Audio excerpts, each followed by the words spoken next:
was a gun. I'm not voting. If we want to build our nation. The problem with the Somalians. Just want to experience something else than a black man. Move on, move Can't be like a horse with blinkers. Honestly say, I was about to have sex and then I pulled crap, up. but it's nice.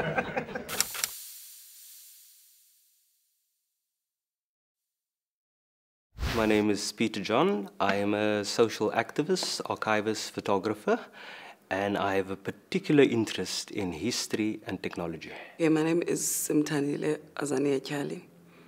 I'm from a small town in the Eastern Cape. I'm a student at the University of the Western Cape. I'm also an activist. My name is Kenneth. I'm from an informal settlement called Barcelona, and I'm also a housing activist. Hello, my name is Nabila Mayo. I'm a third-year BA student at the University of Cape Town, and I live in southern suburbs in Cape Town. My name is Cameron Lawrence, and I'm a student at UWC, Psychology, and I'm from Athlone, Cape Town, born and bred. My name is Ryan, and I'm from Cape Town. I'm studying at UWC. Hi, my name is Erin. I studied UWC, and I live in Athlone. It would be easy for me to bump into a black person, but a white person doesn't even look at me, but I'm making way for them to go past. And this is how can I say it? It's all here, because you get to the bank. I know exactly which teller, which office, where am I going within that bank, but I get treated as if someone who's lost in the bank. And there comes a white person into the bank who doesn't know anything of where to go, but gets the best treatment within that bank. So this thing is it's a mental thing that we are doing it unto ourselves. I mean, we are all in the same pool, so-called black, so-called colors. So we cannot start saying that I'm more wetter than you are. We are both in the same boat. This is just a nationalist question trying to create nations within nations, further dividing where we are. For example, how did the whites get so rich? They organized themselves. Do we organize ourselves? No. But no. They organized themselves to impose force, to impose these laws, to bring about apartheid system. It didn't come by chance. It's not one person that stood up one day and said, hey, let's have an apartheid system. No, they were organized. They knew exactly what they were doing, but we are not organized. When I went to school, I went to Bridgetown High, and it was only, for the sake of this conversation, it was only black and colored students. There was not one white student in that school. And in our class even, in our class, there was always this divide, I would say. And that's why the teacher thing comes into play, because all the colored students would sit this side in a group, and majority, all the black students would sit this side of the class. I always noticed that. And I would always jump in between the two, and that's why I was so comfortable with my whole class. But then you still see that ideas, amongst my colored friends in class, you would always see that how can I say, like you said, the comments always flew both sides and so on. But then I actually got upset with it at one time, because I was like, you're so stupid, we're all here together, we're here for one purpose. But the divide was always there, and there was no effort from the teachers to say, okay guys, mix up a bit, do something. They just left it like that, like they didn't care at all. I disagree with Cameron with the racial divide in classrooms, because I never experienced that when I was in high school. We were always mixed, grooteskeer. So you'll get African girls braiding colored girls' hairs, sitting together during break time, being together for group activities. I didn't really see that. I think it's also got to do with university, because university also, it opens up your mind. So I think maybe with Nabila, it depends what school you go to, because most likely the better the school is, the more educated your parents are, I would say, because they earn more money. So they probably did go to university. So in that case, it's more like compare Grooteskier to Bridgetown High. The parents really at Bridgetown High go to university, or they open-minded as the Grooteskier parents? I don't think so. So I also think university plays a very big role, because I became much more open-minded compared to how I was in high school.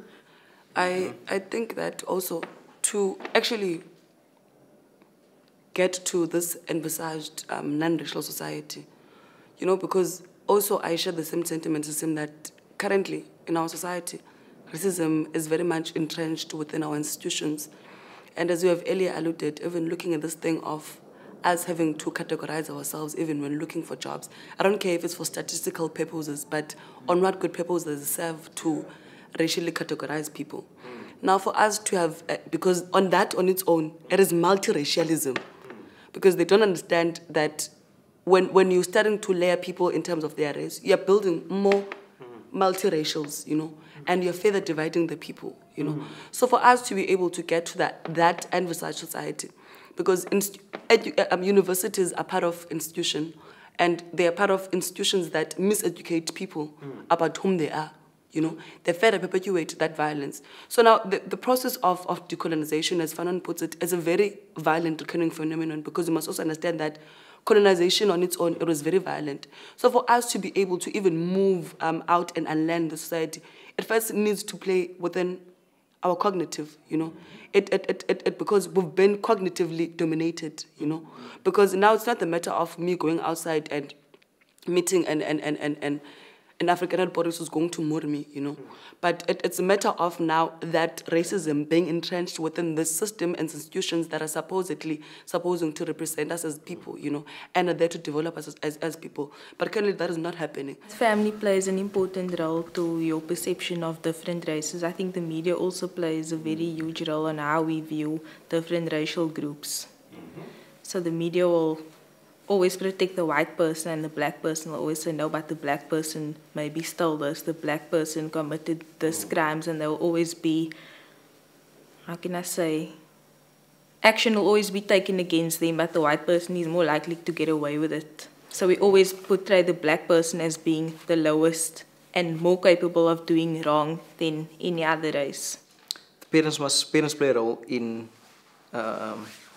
keeping this from the next generation, but for ourselves, like what we can do now is mix with the people, go there, find, okay, let me get to know you as a person, let me understand your way of thinking, go to the next person, let me understand, let's learn from each other.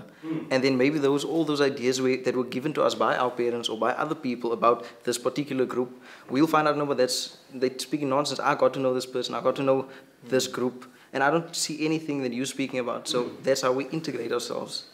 And we can do it small steps. I mean, like just saying hello to the next, like the person you see at the shop every day. If that person's from a different group, speak to them, say hello, how are you? But small steps like that, and they can grow from there. Education and communication, I feel, is the most important. When you're raising children as well, because I know when I was raised, it was clearly stated that I know, oh, like, hey, Dad, I'm going out with a friend. Oh, is this friend black? Is this friend colored? Like, I don't know, it always happens. And so for me, just even stopping that, I think parents play a big role in when they're raising children, and like, so stopping that with your children, asking what race the child is, like, who cares? Like, what is the point? It's not, their race has got nothing to do with their personality. So get to know the actual person, for me, just in general, because I have so many friends, and it's across different racial groups. I think education definitely, because I know parents, yeah, they do play a big role, because I also I wouldn't say like very racist, but comments fly all the time. And I'm not racist at all, and it's because I think school, because that's where children are majority of the time. They're at school, they're going to be with their friends on weekends, things like that. So I think educators need to, like, not kind of force, but like make sure that everyone mingles, kind of like in your classes and things like that. And also depends on the person, I would say. Because me, for example, I went to high school, I did not have one black person in my high school, in my class, in my grade. And I didn't turn out like how some other people did. You know what I mean? So it's also what, like how Cameron said, you also need to put yourself out there and make an effort when it comes to different races as well. But most importantly, I think it's more got to do with teachers, because I don't know, I think maybe most people are like me. I don't really care or listen to what my family and parents say. I'd rather, like, everything came from school. So that's why I think that's more important. Racial issues comes from a capitalist society, the same society that we are living in today. So it's only different parts to the very same system that has brought about these relations. So for me, it's not about looking at the race question, it's looking at the system that made possible these race relations, and how we can, how can I say, redress, go back not go back as if there's a bright future in history, but go back into a society whereby you don't have to look at your region where you come from to be identified as a person. You don't need education to be a person. You know, education is not only in the school, it's in the home, it's everywhere. And even the family, does it mean it's only the mother, father, and the children? Or does it mean the family becomes the whole community?